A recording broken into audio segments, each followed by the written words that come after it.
Blessed love and peace. Apparently, we not done.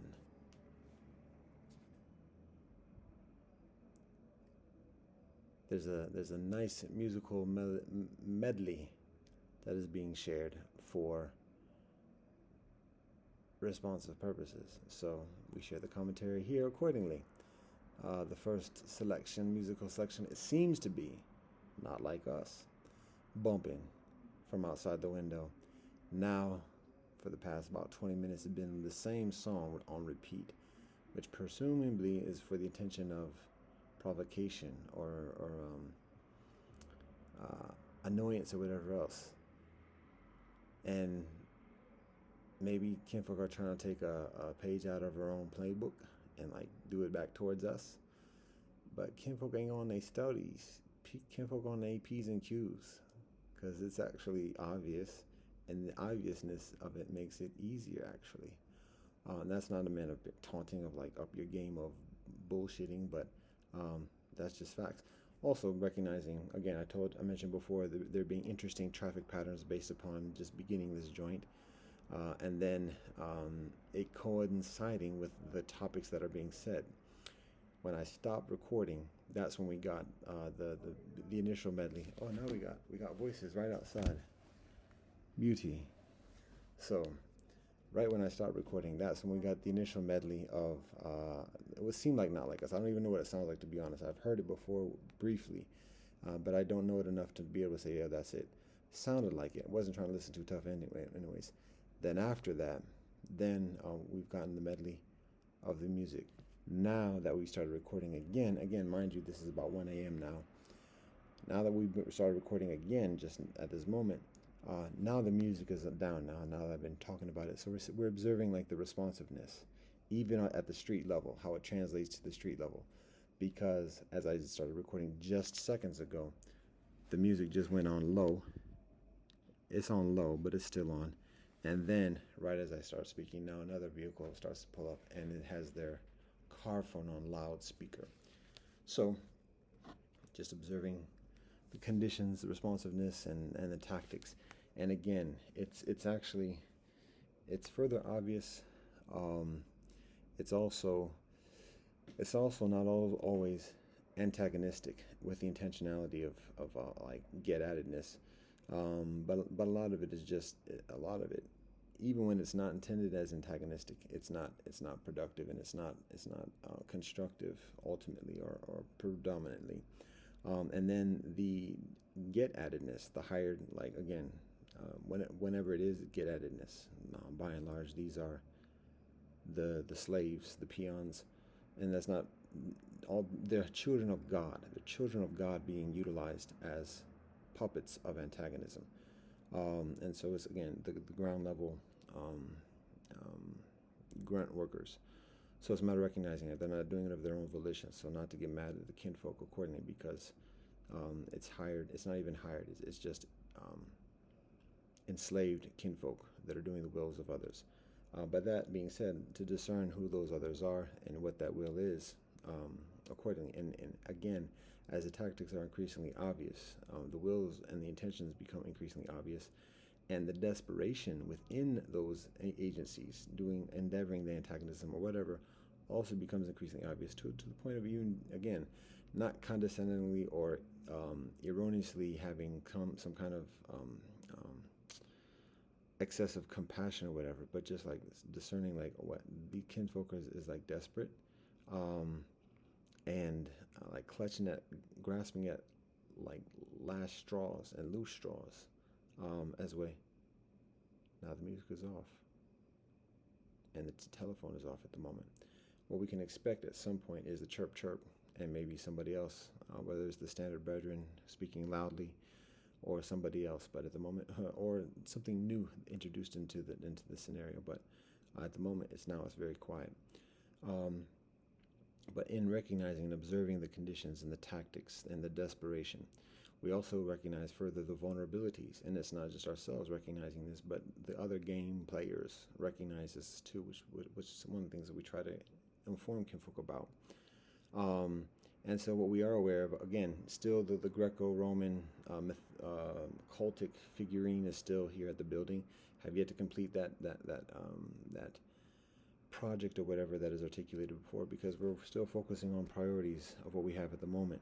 So, in the meanwhile, again, we evidence the cultic experiences of the string pullers and the plutocracies, the kinfolk from the crevices issuing commands to the mediaries, and the mediaries issuing commands to the people on the ground. And then all of that being broadcast to the world. And then the other crevices and the other plutocracies and cults and everything else making maneuvers accordingly. So this Roman thing, we're observing like the tenacious tentacles of the Roman experience through Catholicism, through the English language, through democracy and otherwise. But we're also observing further the desperation of the Romanism as well. And in many ways, its impotence and oblivionness with respect to other civilizations that do not depend upon Romanness as much as the Western civilization imperialism does. And that being the thing that just exacerbates or flabbergasts the crevices and the plutocracies and the cults and otherwise that are entrenched within those types of religiosities and presumptions. So we're talking particularly about Asia, China, India too, as well as Islam significantly. Judeo-Christianity has a very significant camaraderie with the Greco-Roman cultic kind of experiences in Western civilization. And so it has an independence and a certain autonomy from those entities and agencies and whatever else. But at the same time, even whilst having a certain autonomy, particularly Judaism, Christianity is infused with the Romanization. Not all of Christianity, but much of Christianity. Even though Judaism particularly has certain autonomy from the plutocracies, there is still a very strong connection, a very strong benefit. And thus, it's kind of like an indifference, yay or nay, concerning the plutocracies based within the Greco-Roman cult kind of experience. So, very quiet now. One can almost get some sleep now.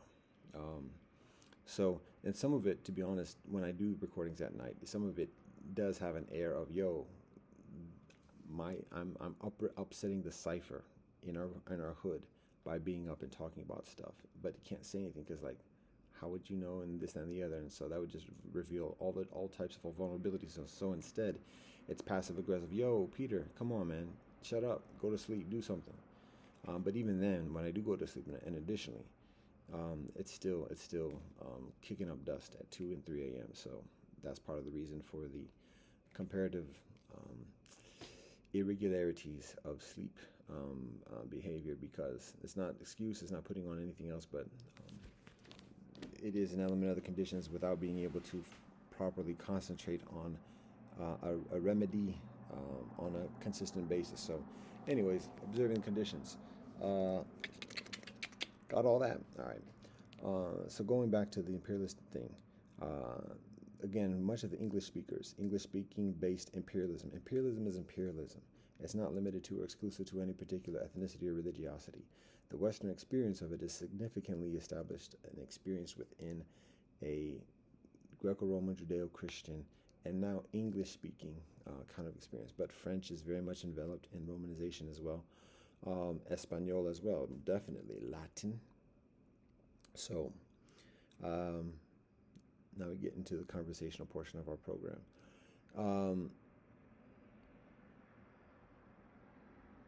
So, much of the mechanisms of imperialism within the Western Hemisphere, this Western Hemisphere here proper, from English-speaking to Espanol-speaking predominantly, a little bit of Francais here and there, is very much entrenched and predicated and dependent upon the Greco-Roman, Judeo-Christian pretenses and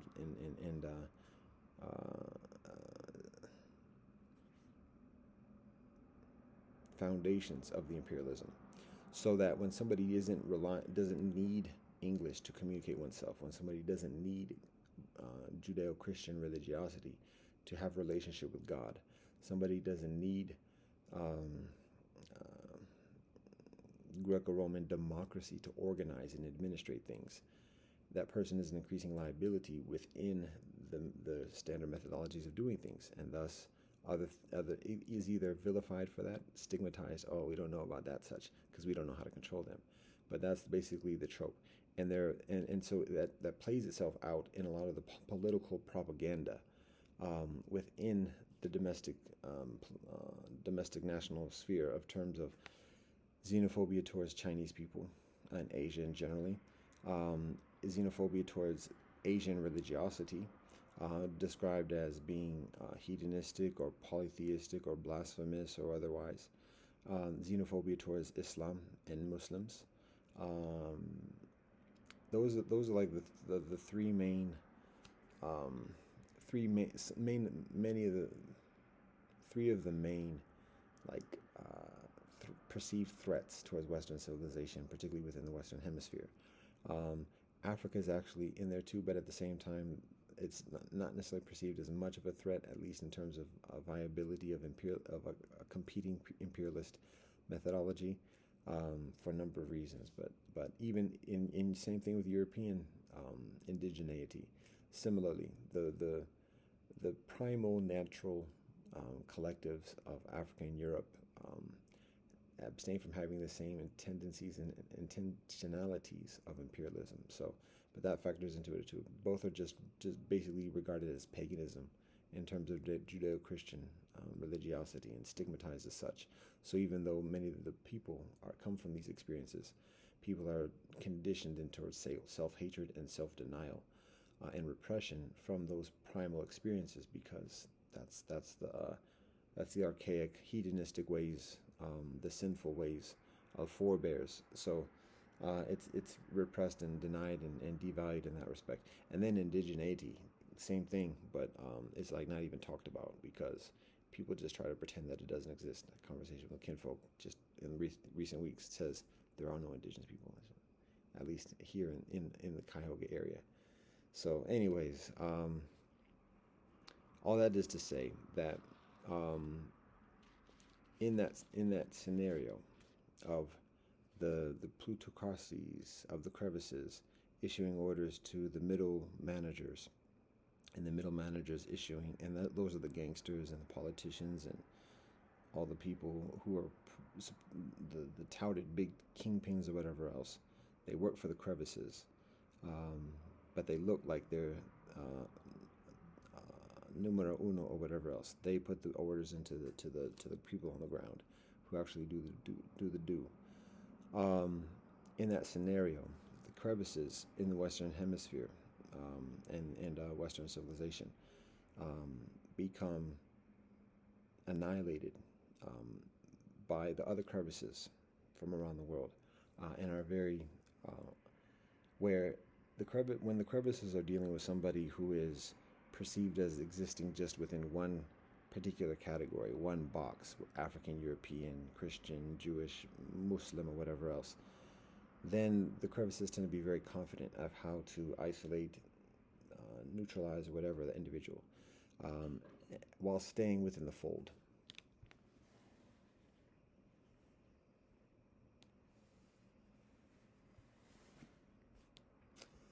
When somebody exists outside of that, when kinfolk speak a different language, and additionally, it becomes that's when it becomes like increasingly blatantly confrontational, because the methodologies of manipulation and the passive aggressive get addedness is less plausible and also less easy to predetermine or pre-calculate in terms of outcomes and consequences, and accordingly.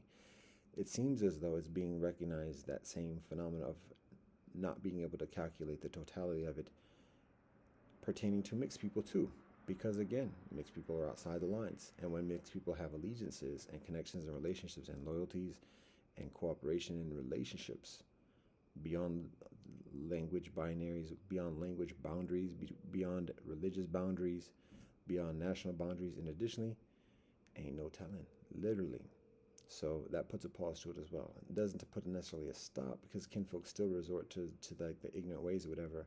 Um, but it does put slow up things somewhat. Um, and when kinfolks do see the clap back in one way or another, um, then kinfolk have to recalculate if kinfolk are still around to do that. And that's not a threat. That's just part of actuality. Again, on our side, we have a strict prohibition towards certain things in this life, and even hinting or suggesting, or soliciting otherwise.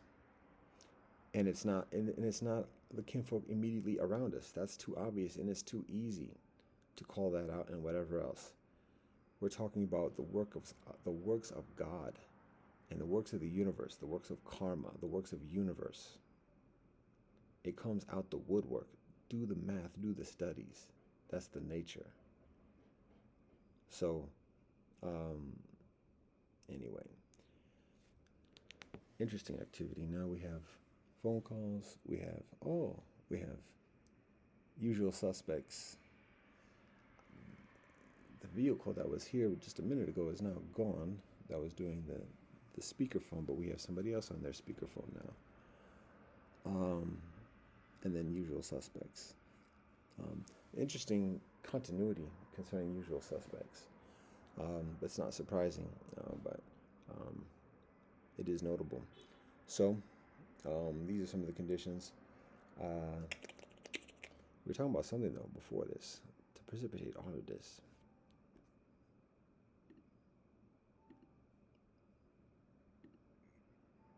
Ooh, we got 2 gigs.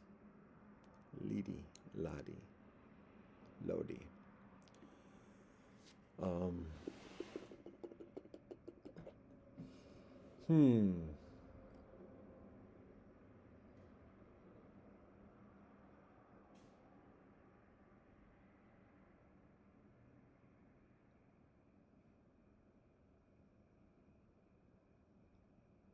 Same advice as before. Real ones and fake ones.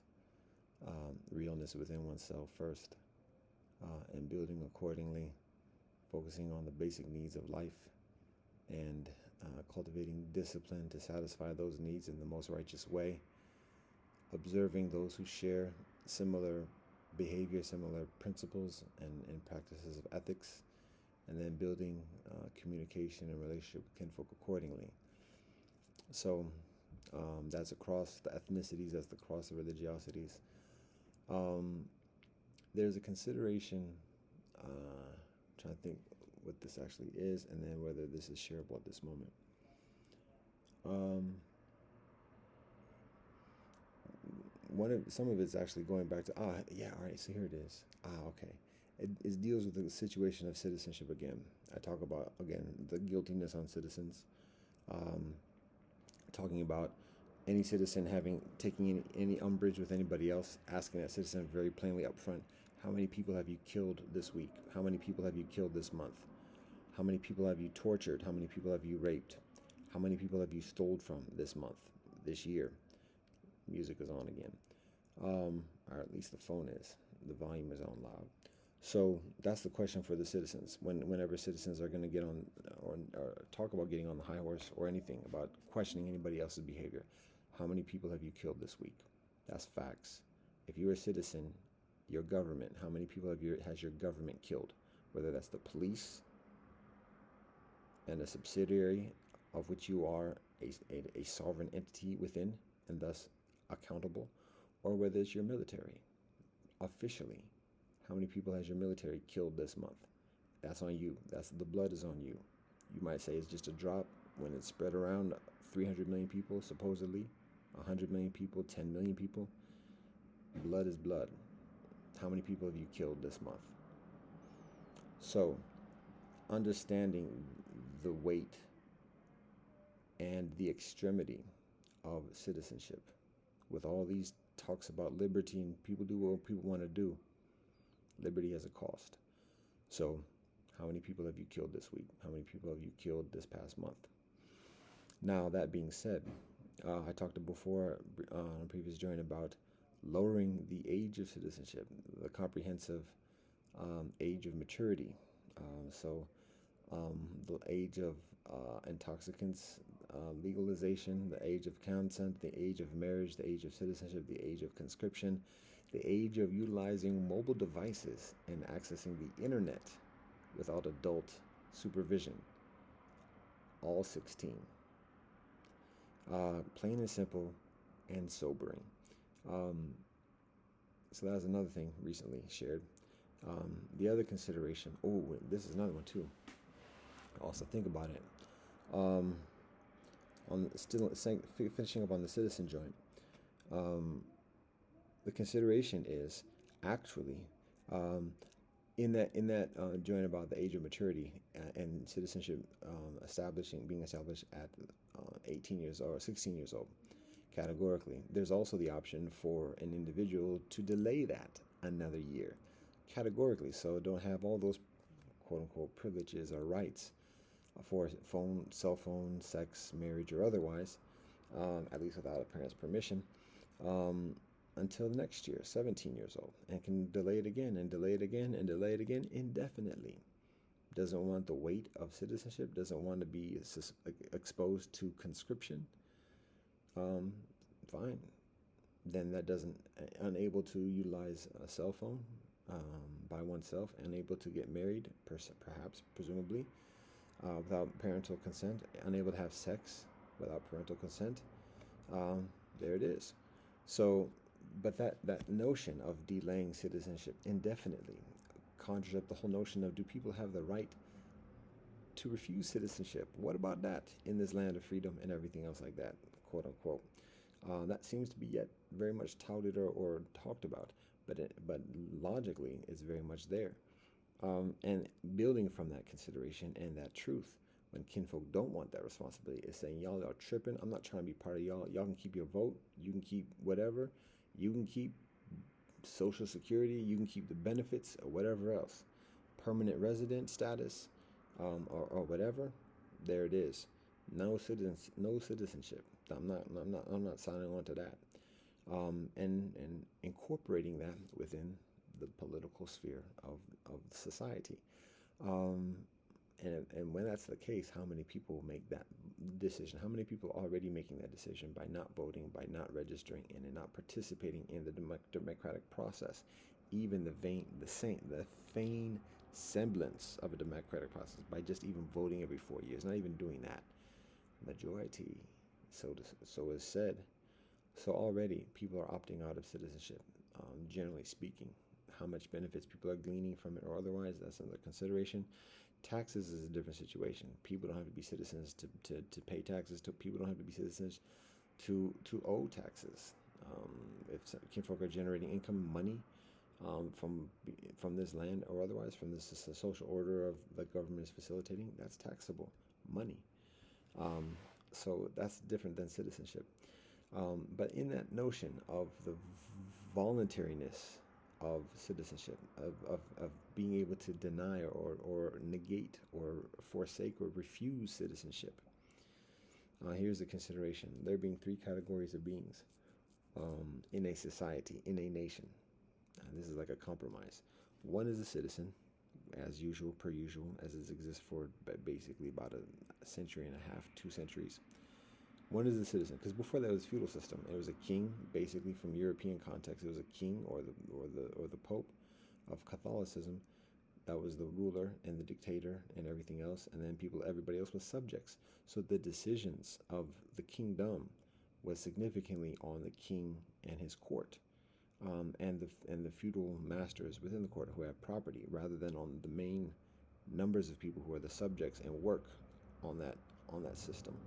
So in terms of the accountability, it's predominantly and primarily on the king and his court. And thus, when there's overthrow or whatever, it's directed in that respect, rather than necessarily on the subjects, even though when it's warfare, the subjects are the ones that get put in the front lines. So, but that's the difference between democracy, a big difference between democracy and a kingdom, the responsibility that citizens have. So recognizing that, and after people have experienced citizenship for a number of generations at this point, there's a very strong aversion towards being citizens, particularly over the acts of 300 million people in the United States. So there's already an exodus from the political system, long time established. But now this is a formal way, so that there's proper balances and organization accordingly. So in this arrangement, three categories of people. One being citizens as per usual. The second one being people who can opt out, like uh, particularly people from religious communities who, for conscientious decisions, like being a conscientious objector for conscription, being a conscientious objector towards citizenship, and instead of being citizenship, and instead of being like expelled from society, having a designated status as a non-citizen, much like what is understood with the Amish, whereby the Amish abstain from having status. I don't know if it's actually official non-citizenship or if it's just a general non-conscription, non this, non that, but at the same time, non-social security and non-other types of benefits from society. When the Amish say, fine, cool, make happen. But that being a category of citizenship or societal relationship. One is official citizen as per usual. Another one is like non-citizen or otherwise, but particularly when someone is affiliated with a religious organization or established religious collective, so that there's support, there's relationship that the person can fall back on and that society can recognize accordingly. So Rastafari qualifies for that too. Oh, so selfish we are.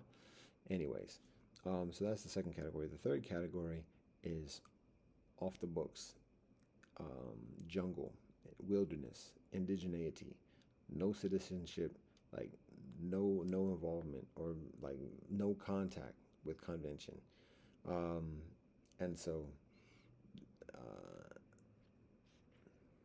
that being a different category because the second category still is involved with convention, still can work, still can utilize money, though there may be restrictions about that, still pays taxes on that money and otherwise. Uh, it's just a matter of political involvement and consequences and responsibilities and obligations. So the third category is like altogether off the books, like no bank account, no money, like in the wilderness kind of experience, and being registered so that there's some kind of like accounting or whatever of just like, okay, this is one of those kinfolk, without necessarily restrictions about mobility or whatever, like being able to migrate from national park to national park and otherwise, or continental park to continental park, or world park to world park. Um, but that thing, walking with the buffalo, walking with Tatanka. So, anyways, that's the consideration concerning citizenship because it's a favorable scenario than what exists at this moment of the vitriol, the forced involvement, the false propaganda. It can be expected that the numbers are significantly reduced, but at the same time, then the conversation can be further genuine and like focused. And the people who aren't involved can focus further on what they find priorities and organize accordingly. And the people who continue to be involved can like focus on their policies accordingly. And anyway, I mean, there's the natural migrations of ideology that occur with that, and natural migrations of residents, and even implications in terms of sovereignty. But um, without without that, without people at the moment acknowledging the eventual um, dissolution of the United States altogether, this is another option to help facilitate some enhanced cohesion and even cooperation within society to optimize the well-being of kinfolk amidst all the fluctuations that occur at this in this age. So that's one thing, and then it's very quiet now. Quarter past the hour. Perhaps when we say something of substance that the crevices are able to utilize or see as utilizable is when things get quieter. And also to recognize that it's not just the crevices; it's the demons and the spirits that enslave kinfolk as well, and that are working at this mist. So, Sister Miranda is her name. that gives the mixed woman rant. It says, "Not today, devil." So, anyways, that's not to make light of it, but humor does help to make it light,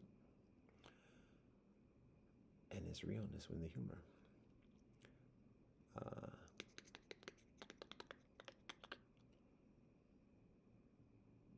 so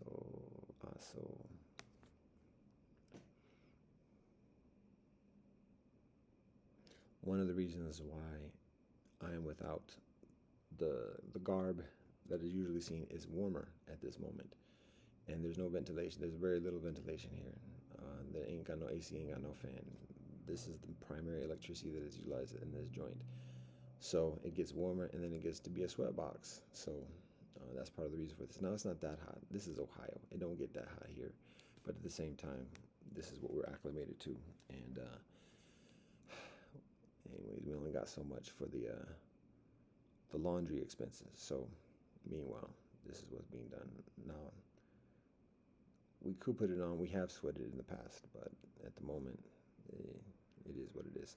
And we're gonna keep it at this. Come on, we gotta roll. And again, we only got 2 gigs. 2 gigs or not 2 gigs from Skoll? That is the question. And I can almost do that times from Skolls. That is the question. All right. There has to be a chant about that already. There has to be a song from 30 years ago. 1 gig. All right. It's not even 2 gigs. It's not even a question now. So, anything else?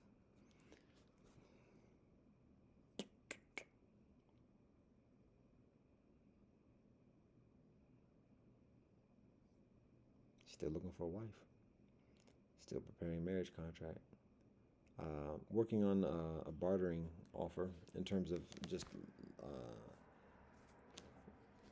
economics, and that is handwritten playlists of songs, traditional music of the world, and to handwrite a playlist, and then to offer that playlist for bartering. Our stated terms of bartering for the playlist, each playlist is either 100 grams of silver, which equates to about $70. That's a quality playlist, I should say. Or if not 100 grams of silver, then 100 kilos of rice, basmati rice. We're rather particular in Sididi about our rice. And if not 100 kilograms of rice, which retails about 150, then 1,000 in the debit card situation, because it's not money, but it's still exchangeable. And because it's closer towards money, it's a higher amount, because money has a lot of pollution and unhealthiness with it. So if we're going to have to deal in that realm or near that realm, it's going to have to be a further amount. So that's the value of our playlist. Let us tell it. The market decides otherwise, or exactly wise. But that's our scenario. And we have set playlists that we offer, and it's a sequence. First-time purchasers get the same sequence, and I can divulge the title of that. We're not going to say what's on that per se, but I can divulge the title of the playlist itself, which is "Shut Up," Volume 1. So each playlist has about at least 10 songs from around the world. We have a methodology of pluralism about geography, representation, and otherwise. And it's quality kinfolk, quality musicians from our library repertoire. So handwritten. So it's not copying files. It's not copying, because we're uncertain, to be honest, what people are listening to, how people are listening to, but presumption that people have access to the music one way or another, or can access music if it's important enough. They can screen it beforehand too. But to know who the musicians are, that's what we observe as a significant value at this moment.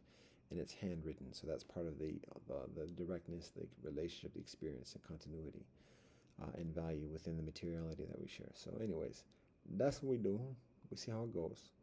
Again, each one there's a sequence. So first time purchases, and we keep a record. Who's already gotten one? Okay, they gotten the first one. Now here's the second one. If you want to purchase one, volume two.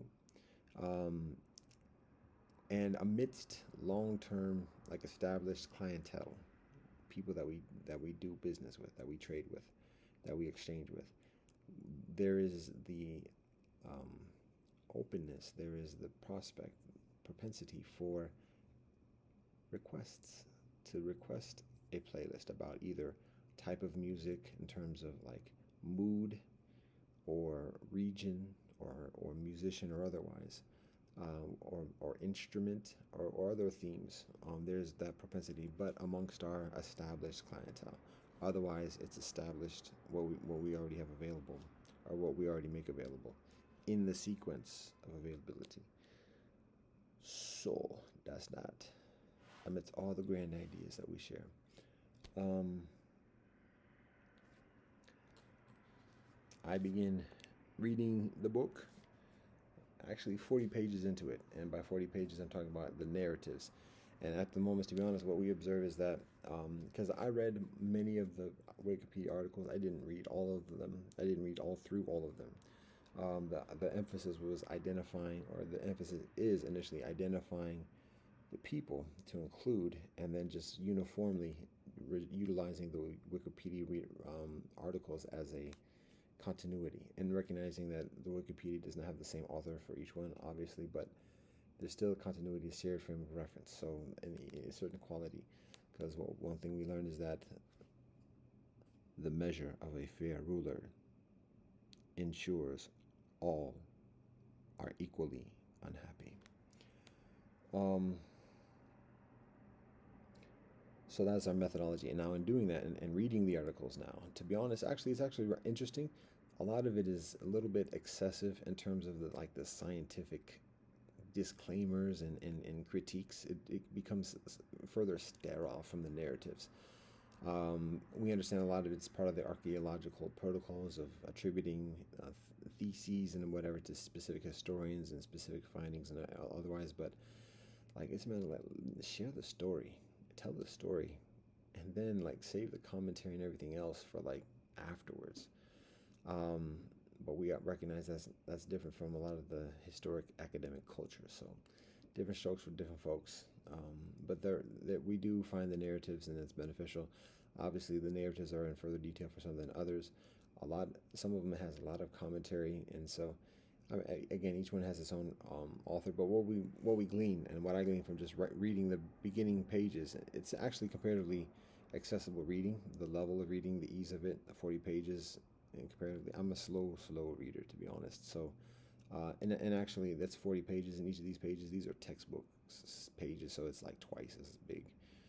So it's actually like 80 pages. So that takes me about maybe a few hours, maybe 2 or 3 hours. Just I wasn't paying attention how long, but that was based how I felt off and on this past afternoon during Shabbat. So about 40 pages, which is about 80 pages, a couple hours, 2 3 hours. There are about 300 some odd pages, 350 pages total of the narrative part of that. So I've gotten through. How about do the mathematics on this? There's actually about 320, so I have about 280 pages to go to like completely read the entirety of it. And what I learned in the process, and what we consider is that it's beneficial to do another version of this. And again, it's not my project. I'm completing my last project, God willing, at this moment. So this would be for somebody else, maybe even a student or somebody else. But to do another version of this, again, as it says for the study program, rough draft. So for like another draft, we dipping into the zeros now with this gig situation.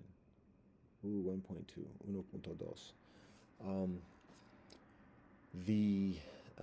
The benefit of doing it again, and in this time, one, finding credible educators, agencies that are knowledgeable and have an authentic stake within each of the different regions or areas of culture: Africa, Asia, Mediterranean, European, native, and additionally, rather than just some authoritative overclass kind of thing that's giving the imperialist rendering of it, but somebody who's coming from within and sharing it in an authentic lens, with authentic intentions, to find a genuine agency for each of the basic areas of culture and heritage, and then find what those books are from that source. And it could be just an organization that collates. It could be a school, a university, or otherwise. But finding that African studies in like Sankofa. Wow, I should know that from the I just read it from the narrative of the Songhai. I know it was Mali. It was Timbuktu.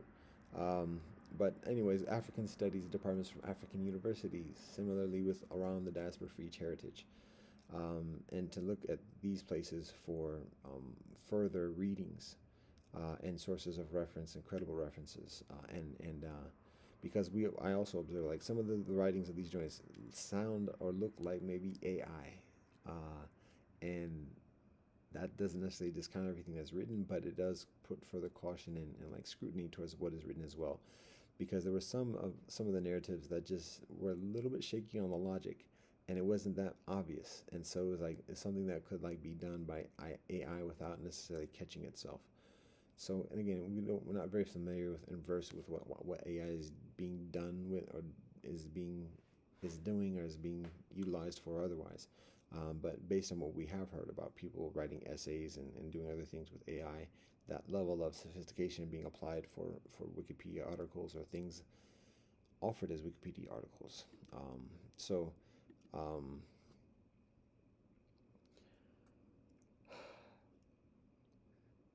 anyways, all that being said, so finding the sources, finding the credible sources from within each culture to be further secure and comfortable and confident about what is being written about the histories. And even when getting into the commentary about, because when we talk about history, I mean, obviously there are opinions and there are different opinions and interpretations and otherwise, but to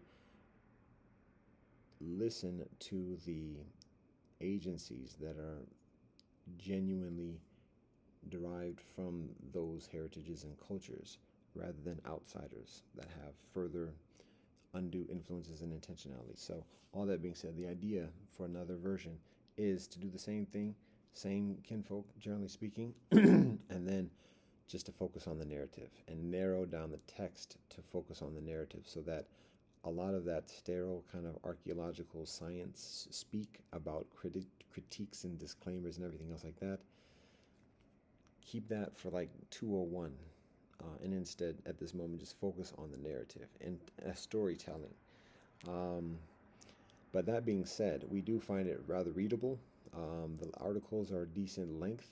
The lengthiest one that I read up to this point is the one on Muhammad sallallahu alaihi wasallam. Other than that, I mean that has a lot of information in it, a lot of details, and so it's valuable for that purpose. But that being said, all the articles are comparatively accessible, and going from one article to the next is rather proficient, and keeps it interesting, um, amidst, well, there are narratives there, so that's helpful. And even just like reading it to be read, there's benefit in gaining the information. The way it's presented, if I do say so myself, is interesting because and beneficial. There's a feel for it because it begins, and particularly because I'm mindful of the methodology and the intentionality, but it begins with the Great Lakes region of Africa, specifically Ethiopia, and then it continues rather than by alphabetical order and rather than by even chronological order, jumping from place to place around the world, which is helpful and it's nice in its own way. But for this purpose, we do it in a geographic methodology of circumambulating the regions around each continent. So actually going from Africa and tracing the coastline from Ethiopia into Egypt, and then from Egypt all around the coast to West Africa, South Africa, East Africa, and then from East Africa into the Sea of Reeds, into the Arabian Peninsula. Well, for Mesopotamia right there, and the Garden of Eden, and additionally, and then Arabia through India, Asia, all the way around to Europe, blah, blah, blah, blah, blah. Back into the Mediterranean, um, the land of Italia, Rome, Greece, and then um, the Black Sea to uh, Lebanon, Palestine, Israel, as like the concluding part of that sequence for the Eastern Hemisphere, and then jumping from the Eastern to the Western Hemisphere, beginning with the land of the Tainos, Caribbean Ocean, Caribbean Sea, and then circumambulating from that point to Apache land, Mississippi, and then all the way around the northern part of the hemisphere to the central, and then to the southern, back into the rainforests, and then concluding within the rainforest and the garden of the rainforest on the Western Hemisphere. So there's a feel to that when reading the narratives from the people from those places, and so it helps in the intuitive sense of learning the world and feeling the world. So now we are to the zeros with the gigs. We ain't got no gigs. We all got megabytes. So, and it's dipping quick. It's dipping quick. Oh, I'm counting it. Oh, it can be addictive. Counting down, the countdown, the final countdown.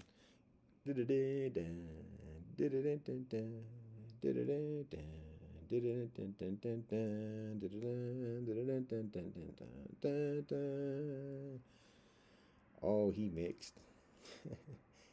Going from Africa to Final Countdown, 80s hard rock. It's authentic. So seriously though, it is counting down. So we're just gonna wrap this up. Peace and blessings to all. All thanks and praise to the Most High. Rastafari.